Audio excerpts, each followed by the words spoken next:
All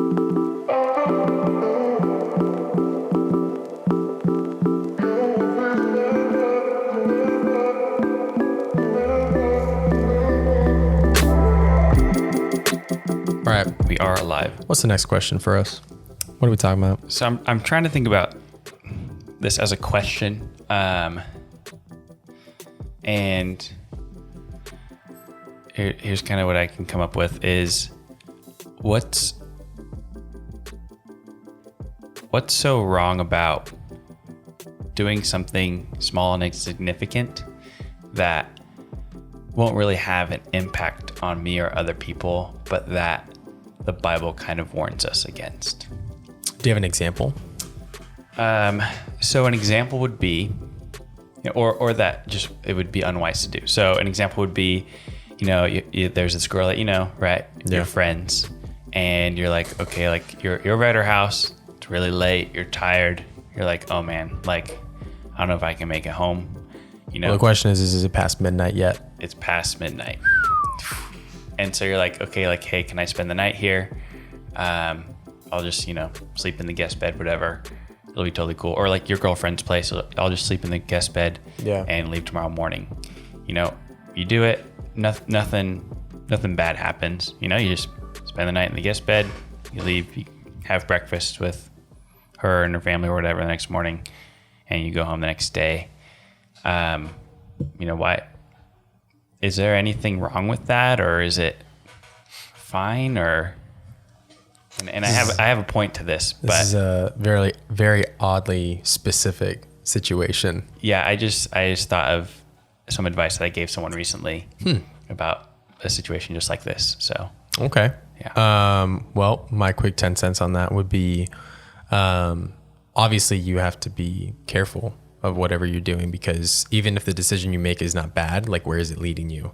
Mm-hmm. I once learned a lesson from my church a long time ago when I lived in Oregon, is that intention versus direction are very different things. Because we'll say all the time, like, oh, but like my intentions were to do this. And it's like, but like what direction are you trying to go in? Looking at the bigger picture of things, because you might have good intentions and things still go the wrong way. My good intentions is I just want to sleep in the other room and like we'll stay separate. And so that was my intentions.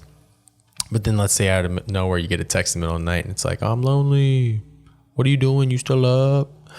And then from there, it's like, oh, but I had good intention. You know what I'm saying? It's like, but like what direction are you trying to go in? Where is that going to lead you? And so being cautious about the road you're going down and how slippery the slope can get is super important for us in our faith, because you can make small decisions that have no impact, but what do they lead to? And if you're not very cautious or aware, looking ahead, I think so many of us, we talk about like, being in the future so much because we keep looking ahead to things, but we don't really think that with our decisions. We think about that like with where we're trying to go. Like, I can't wait till I have this. Can't wait till I have that. Like, that'll be great once I have this one day. But we don't think about that with like, oh, where are my decisions going to put me with that one day? Am I actually going to get there with that?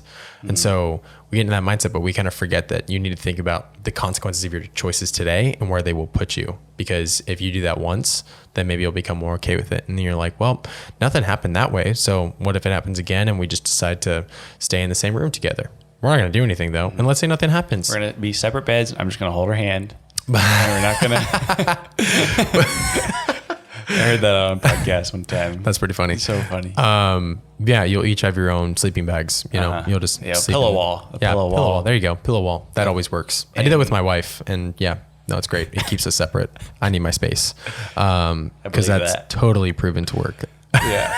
But no, if you're not cautious about your decisions and where you're going, and you just kind of recklessly make them because they might be harmless, but you're immature or not wise enough to look into the future about where you're going, you're obviously going to set yourself up for failure. So that's my 10 cents. What do you got?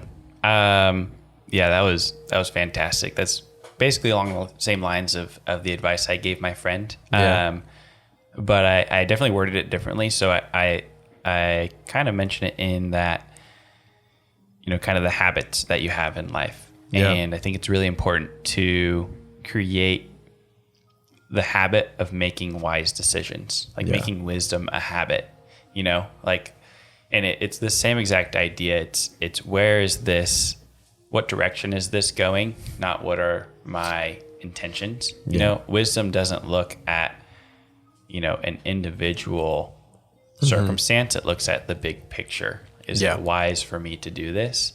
And a lot of the times, I mean, especially romantic relationships, and you got the love goggles on, you're going to make all the excuses in the world for why you can do A, B, C, or D. But wisdom would tell us to stay away from the adulterous woman, you know, and you know, it's that how slippery is this slope. And so I think about all the little things that we can do that are wise habits that seem insignificant, but really do make a big impact. You know, it's like you look at those big time celebrity pastors, or even if they're not big time, you hear about pastors who, you know, messed up in a really big way, and you're like, man, how did that happen? Yeah. And there's a lot of different reasons for that. But I think one of the big ones is not making wisdom a habit, you know? Yeah. So that was the advice I gave him. Like, he was like, well, you know, it only happened one time. It's like, yeah, man, but if you say that in a bunch of different contexts of different things, you're like, it's just this once, you know, just this once. You know, it might not be the same exact situation next time, but you're like the barrier to entry, as one could say, to making a decision that is unwise. Could be a decision that isn't just unwise, but it's also sinful, but just like a little bit. Yeah. And then you're like, slippery slope. So it's kind of a principle of life that we think about all the time. It's like, how'd that company get so big, or how did that guy get so famous? And it's like, it didn't come from a single moment that just happened to change everything. Like, that only happened when Jesus died on the cross. Everything else, when you look at life and you look at businesses, you look at successful people, it is all about the accumulative decisions from small choices that you make along the way. It's the small habits that you choose to make in your life.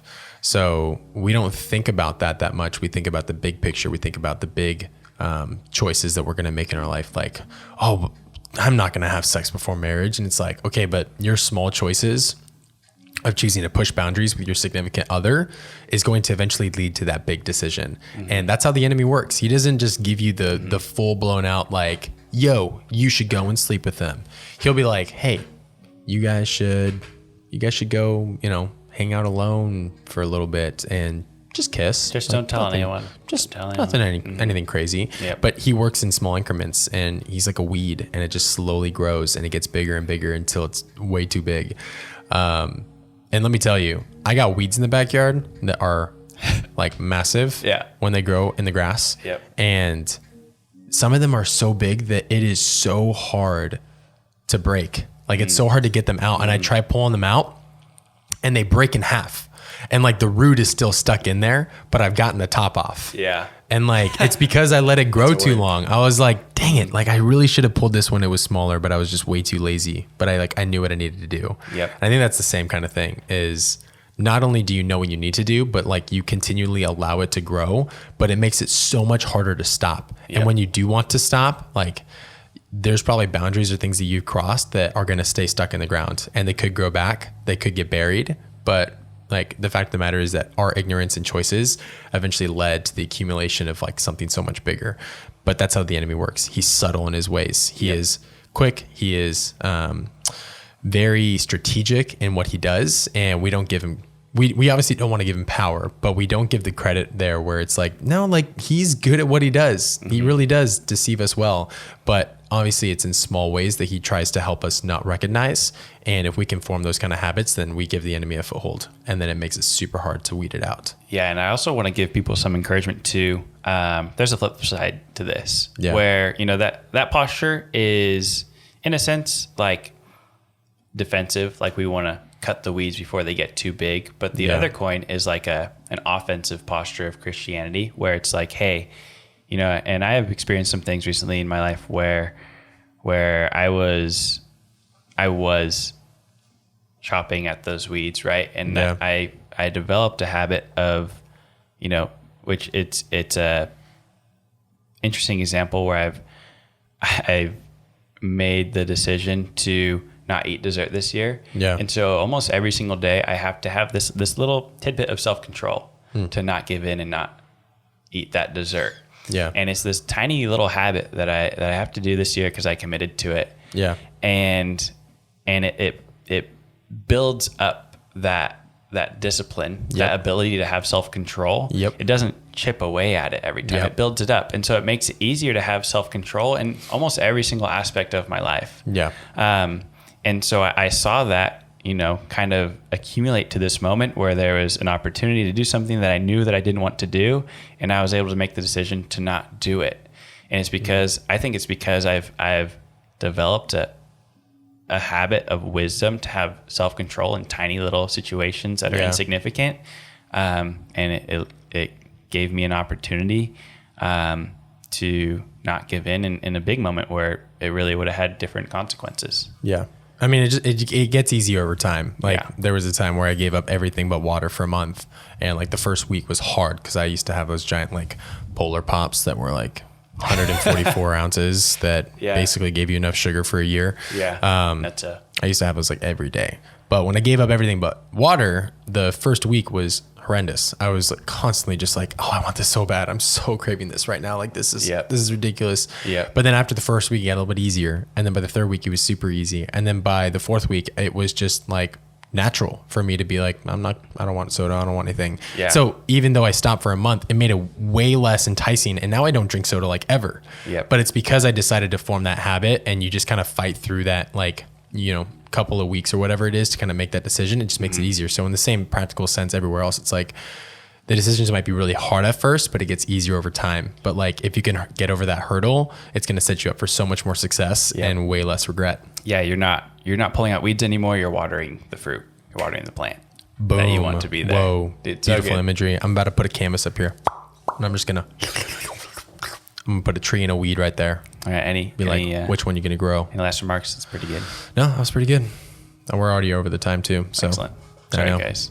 Well, that was our 10 cents for you guys. I'm going to take my dime now and I'm going to place it right in front gently properly. on top there you of go. Yoda's head. Oh, Baby Yoda is at the spot now. We're going to go to Baby Yoda. Can Here you go, barely buddy. get there. Boom. Nice.